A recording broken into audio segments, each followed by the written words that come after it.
Volume study 4 ಯೆಹೋವನ ಮುಯ್ಯಿ ತೀರಿಸುವ ದಿನದ ಹರ್ಮಗೆದೋನ್ ಯುದ್ಧ ಅಧ್ಯಾಯ 10 ಪ್ರಸ್ತಾವಿತ ಪರಿಹಾರಗಳು ಸಾಮಾಜಿಕ ಹಾಗೂ ಆರ್ಥಿಕ ಪುಟ 331. ಹೌದು, ಈ ಎರಡೂ ಕಾನೂನುಗಳನ್ನು ನಮ್ಮ ಪ್ರಸ್ತುತ ಸಾಮಾಜಿಕ ವ್ಯವಸ್ಥೆಯನ್ನು ನಿಯಂತ್ರಿಸುತ್ತದೆ ಮತ್ತು ಪ್ರಕೃತಿ ಅಥವಾ ಪ್ರಕೃತಿಯ ನಿಯಮಗಳನ್ನು ಬದಲಾಯಿಸುವುದು ಮನುಷ್ಯನ ಶಕ್ತಿಯಲ್ಲಿಲ್ಲ ಎಂಬುದನ್ನು ಎಲ್ಲರೂ ಕಲಿಯುವುದು ಒಳ್ಳೆಯದು.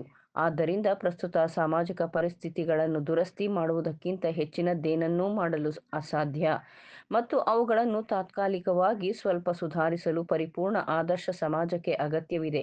ಹೊಸ ಹಾಗೂ ಹೆಚ್ಚು ಅಪೇಕ್ಷಣೀಯ ಕಾನೂನುಗಳನ್ನು ಪರಿಚಯಿಸುವುದಕ್ಕಾಗಿ ಅಲೌಕಿಕ ಶಕ್ತಿಗಳ ಅಂದರೆ ಪವಾಡ ಅಗತ್ಯವಿರುತ್ತದೆ. ಈ ಪಾಠವನ್ನು ಕಲಿಯುವುದು ಸಹಾಯಕ್ಕಾಗಿ ದೇವರ ರಾಜ್ಯಕ್ಕಾಗಿ ಕಾಯುತ್ತಿರುವಾಗ, ನಿನ್ನ ರಾಜ್ಯವು ಬರಲಿ, ನಿನ್ನ ಚಿತ್ತವು ಪರಲೋಕದಲ್ಲಿ ನೆರವೇರುವ ಪ್ರಕಾರ ಭೂಲೋಕದಲ್ಲಿಯೂ ನೆರವೇರಲಿ ಎಂದು ಪ್ರಾರ್ಥಿಸುವಾಗ ಸಂತೃಪ್ತಿಯೊಂದಿಗೆ ದೇಶಭಕ್ತಿಯನ್ನು ತರಲು, ಅಂದರೆ ತನ್ನನ್ನು ತಾನೇ ಉದ್ದೇಶಿಸಿಕೊಳ್ಳುವ ಅತೃಪ್ತಿಯ ಬದಲಿಗೆ ಸಹಾಯ ಮಾಡುತ್ತದೆ.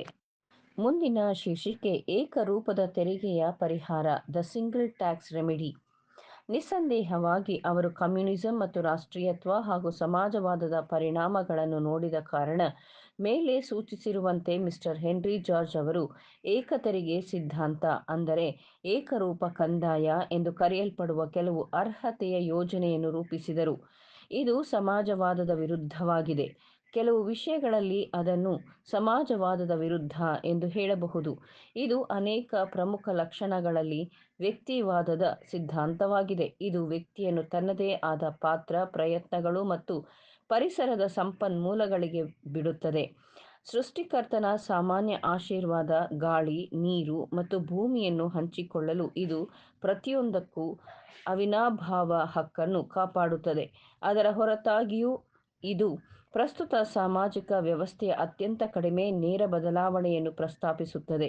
ಪ್ರಸ್ತುತ ಸಮೃದ್ಧಿಯ ಅಸಮಾನತೆಗಳು, ಅವು ದಬ್ಬಾಳಿಕೆಯೂ ಹಾನಿಕರವೂ ಆಗಿದ್ದು ಸಂಪೂರ್ಣವಾಗಿ ಭೂಮಿಯ ಖಾಸಗಿ ಮಾಲೀಕತ್ವದ ಫಲಿತಾಂಶಗಳಾಗಿವೆ ಎಂದು ಪ್ರತಿಪಾದಿಸುತ್ತಾ, ಈ ಸಿದ್ಧಾಂತವು ಭೂಮಿಯ ಎಲ್ಲ ಭಾಗಗಳು ಮತ್ತೊಮ್ಮೆ ಒಟ್ಟಾರೆಯಾಗಿ ಆದಾಮನ ಸಂತತಿಯ ಆಸ್ತಿಯಾಗುವುದು ಎಂದು ಪ್ರಸ್ತಾಪಿಸುತ್ತದೆ. ಹೀಗೆ ನಮ್ಮ ಪ್ರಸ್ತುತ ಸಾಮಾಜಿಕ ವ್ಯವಸ್ಥೆಯ ದುಷ್ಪರಿಣಾಮಗಳು ತ್ವರಿತವಾಗಿ ಸರಿಯಾಗುತ್ತವೆ ಎಂದು ಹೇಳಿಕೊಳ್ಳುತ್ತಾರೆ.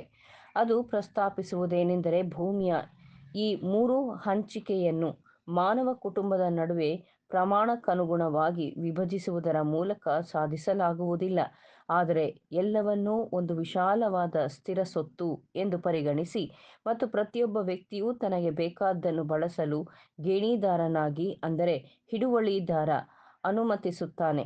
ಈಗ ಹೊಂದಿರುವ ಪ್ರತಿ ನಿವಾಸಿಯಿಂದ ಭೂಮಿಯ ಮೌಲ್ಯಕ್ಕೆ ಅನುಗುಣವಾಗಿ ಭೂ ತೆರಿಗೆ ಅಂದರೆ ಕಂದಾಯ ಅಥವಾ ಬಾಡಿಗೆಯನ್ನು ಸಂಗ್ರಹಿಸಲಾಗುವುದು. ಕಟ್ಟಡಗಳ ಮೌಲ್ಯ ಅಥವಾ ಅದರ ಮೇಲಿನ ಇತರ ಸುಧಾರಣೆಯನ್ನು ಹೊರತುಪಡಿಸಿ. ಹೀಗಾಗಿ ಖಾಲಿ ನಿವೇಶನವನ್ನು ಭಾರೀ ಬಾಡಿಗೆಗೆ ಅಥವಾ ತೆರಿಗೆ ಎಂದು ನಿರ್ಣಯಿಸಲಾಗುತ್ತದೆ. ಪಕ್ಕದ ಜಮೀನು ನಿರ್ಮಿಸಿದ ಹಾಗೂ ಅಕ್ಕಪಕ್ಕದ ಫಲವತ್ತಾದ ಹೊಲದವರೆವಿಗೂ ಬೆಳೆದ ಬೆಳೆಗೆ ವಿಧಿಸಿದ ತೆರಿಗೆಯು ಸಾಮಾನ್ಯ ಕಲ್ಯಾಣಕ್ಕಾಗಿ ಶಾಲೆಗಳು, ಬೀದಿಗಳು, ರಸ್ತೆಗಳು, ನೀರು ಇತ್ಯಾದಿಗಳಿಗೆ ಮತ್ತು ಸ್ಥಳೀಯ ಸಾಮಾನ್ಯ ಎಲ್ಲ ಉದ್ದೇಶಗಳಿಗೆ ನಿಧಿಯನ್ನು ಸಂಗ್ರಹಿಸುತ್ತದೆ. ಆದ್ದರಿಂದ ಸಾಮಾನ್ಯವಾದ ಸರ್ಕಾರದ ಸಿದ್ಧಾಂತದ ಹೆಸರು ಏಕರೂಪ ತೆರಿಗೆ ಅಥವಾ ಕಂದಾಯ ಎಂದು ಕರೆಯಲಾಗುತ್ತದೆ.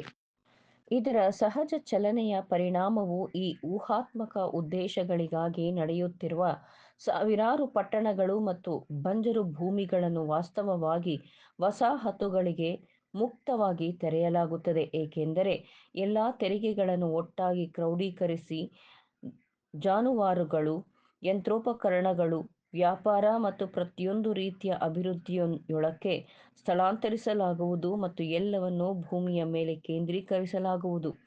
ಭೂ ತೆರಿಗೆಯನ್ನು ಸಾಕಷ್ಟು ದಾಖಲೆ ವಸ್ತುವನ್ನಾಗಿ ಮಾಡುತ್ತದೆ. ಆದಾಗ್ಯೂ ಯಾವುದೇ ಒಲವು ತೋರದಂತೆ ಕಳಪೆ ಕೃಷಿ ಭೂಮಿ ಅಥವಾ ಸಾರಿಗೆಯಿಂದ ದೂರವಿರುವವುಗಳಿಗೆ ಭೂಮಿಗಿಂತ ಕಡಿಮೆ ಪ್ರಮಾಣದಲ್ಲಿ ತೆರಿಗೆ ವಿಧಿಸಲಾಗುತ್ತದೆ.